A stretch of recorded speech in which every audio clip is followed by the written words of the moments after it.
সিরিয়ায় একটি আমেরিকার সামরিক ঘাঁটিতে হামলার ঘটনা ঘটেছে। দেশটির পশ্চিম হাসাকা প্রদেশের একটি এলাকায় অবস্থিত আমেরিকার সামরিক ঘাঁটি লক্ষ্য করে এই হামলা চালানো হয়। সোমবার ইরানের রাষ্ট্রীয় সংবাদ সংস্থা মেহের নিউজের এক প্রতিবেদনে এই তথ্য জানানো হয়েছে। প্রতিবেদনে বলা হয়, কাশারুক অঞ্চলে অবস্থিত মার্কিন ঘাঁটিতে হঠাৎ করে হামলা চালানো হয়। স্থানীয় সূত্রগুলো বলছে ঘাঁটিতে বিস্ফোরণের শব্দ শোনা গেছে এবং এলাকা জুড়ে সাময়িক উত্তেজনা ছড়িয়ে পড়ে। ঘটনার পর মার্কিন সেনারা পুরো ঘাঁটির আশপাশ ঘিরে ফেলে এবং ওই এলাকায় ব্যাপক নজরদারি শুরু করে। প্রত্যক্ষদর্শীরা জানিয়েছে এলাকা জুড়ে ড্রোন ও সামরিক কপ্টারের গতিবিধি লক্ষ্য করা গেছে। অন্যদিকে জার্মান টেলিভিশনকে দেয়া এক সাক্ষাৎকারে সোমবার ইরানের রাভানচি স্পষ্টভাবে বলেন, ইরান পারমাণবিক নিরস্ত্রীকরণ চুক্তি অনুযায়ী পারমাণবিক সমৃদ্ধকরণ চালিয়ে যাবে।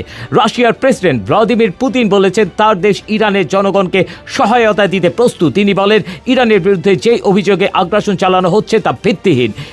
ইরানের পররাষ্ট্রমন্ত্রী আব্বাস আরাগাচি আজ মস্কোয় প্রেসিডেন্ট পুতিনের সাথে বৈঠক করেন। আল জাজিরার খবরে বলা হয়, বৈঠকের শুরুতেই পুতিন এই সমস্ত কথা বলেন।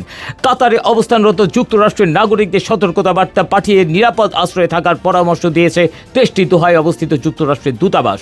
পরবর্তী নির্দেশ না দেয়া পর্যন্ত তাদের নিরাপদ আশ্রয়ে থাকতে বলা হয়েছে। আল জাজিরা খবরে বলা হয়, এক ইমেল বার্তায় দূতাবাস জানিয়েছে সতর্কতার অংশ হিসেবে এই পরামর্শ দেয়া হয়েছে, তবে এর পিছনে সুনির্দিষ্ট কোনো কারণ উল্লেখ করা হয়নি। যুক্তরাষ্ট্রের জাতীয় নিরাপত্তা দলের সাথে বৈঠকে বসেছেন দেশটির president Donald Trump.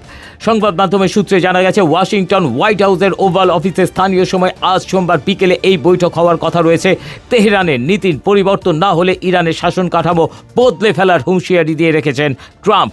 Text report, বাংলার আওয়াজ।